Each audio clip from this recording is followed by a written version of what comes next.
So make a choice, decide کریں، decision کے بغیر یہاں سے نہ اٹھیں. یا ڈیسائیڈ کریں کہ سب بکواس ہے، سب فضول باتیں ہیں، میں نے جس طرح ہوں میں زندگی گزارنی ہے، اور میں اگر مر گیا تو میں اس طرح مطمئن ہوں گا. اور موت کا واللہ کچھ پتہ نہیں ہے، آج رات کو لکھی ہے، کل لکھی ہے، پرسوں لکھی ہے، کچھ پتہ نہیں ہے. کیونکہ میرا ایک کلاس تھی، حلقہ تھا، میں جی نہیں لیتا تھا.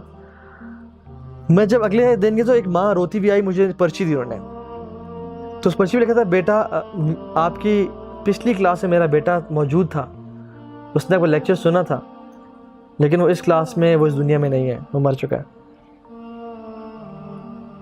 واللہ ہم میں سے کون شخص ہے جو آج زندہ ہے اور اگلی کلاس میں ہم سے زندہ نہ ہو؟ ہمیں کچھ گارنٹی ہے کہ ہم جب اپنے گھر کو چھوڑ کے آئے ہم نے کبھی واپس بھی جانا ہے؟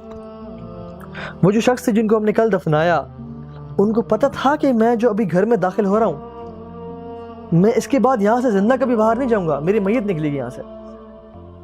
کبھی علم تھا ان کو؟ اگر علم ہوتا تو بندہ پہلے ہی اپنا مال صدقہ کر دیتا. کسی کو علم نہیں ہے اس بات کا، کسی کو نالج نہیں ہے اس بات کا. موت اچانک سے آتی ہے، اور علماء کہتے ہیں people are sleeping, they will wake up when they'll die. انسان اندھو کی طرح سو رہا ہے، اور جب موت آئے گی نا تب اس کو ہوش آئے گا کہ او تیری خیر یہ میں نے کیا کر دیا. کتنے دوست ہیں میرے جو میں جانتا ہوں، اور آپ لوگ جانتے ہوں گے لوگوں کو جو مر چکے ہیں زندگی. اور جب جیسی موت آ گئی نا پھر امتحان ختم. اب جو کیا ہے نا اس پہ ٹریٹ کیے جاؤ گے، یا وی آئی پی ٹریٹمنٹ ملے گا اگر اعمال کر کے آئے ہو، یا بے دردی سے مارا جائے گا، فرشتے ماریں گے. الملائکۃ یضربون وجوہہم وادبارہم،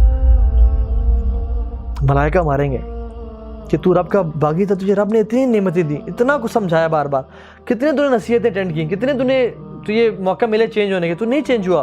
تو نہیں کہتا چلو کل پرسوں، کچھ دن بعد، کچھ ٹائم بعد. وہ ٹائم کبھی نہیں آیا، اب تو قبر میں آ گیا. آج جو قبروں میں لوگ ہیں نا وہ ایک دن کہتے تھے کہ ہم کل سے نماز شروع کریں گے. ایسے لوگوں میں سے مت بنے جو کہتے ہیں ہم کل سے شروع کریں. آج سے ارادہ کریں اور توبہ کریں.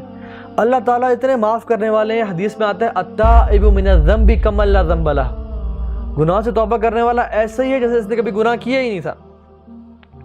صحابہ سے پوچھا کہ اے صحابہ بتائیں سب سے قرآن کی عظیم آیت کون سی ہے؟ انہوں نے کہا آیت الکرسی. اچھا فلاں قرآن کی یہ والی آیت کون سی ہے؟ انہوں نے کہا یہ. انہوں نے کہا جب پوچھا کہ ہوپ کی آیت کون سی ہے قرآن کی سب سے ہوپ والی؟ تو انہوں نے کہا قل یا عبادی الذین اسرفوا علی انفسہم لا تقنطوا من رحمت اللہ ان اللہ یغفر الذنوب جميعا.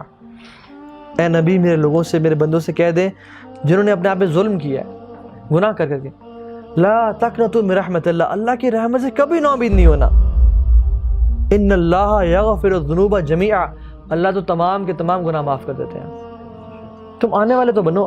رب العالمین جو کہ مالک ہے، بادشاہ ہے، شہنشاہ ہے، روزانہ رات کو آتے ہیں آسمان دنیا پہ اور کہتے ہیں کوئی ہے توبہ کرنے والا میں اس سے گناہ معاف کر دوں، کوئی ہے مانگنے والا صبح دعا قبول کرو.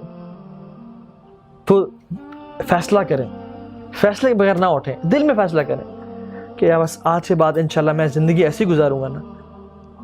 امیجن آپ کو ڈاکٹر کہتے کہ آپ کے پاس 6 مہینے رہ کے زندہ رہنے کو، وہ فور شور کہتے ہیں آپ کے پاس اگلے 6 مہینے زندہ رہنے کو، آپ کی اسی وقت موت ہو جائے گی. کیا کل سے آپ کی زندگی سیم ہوگی؟ نہیں.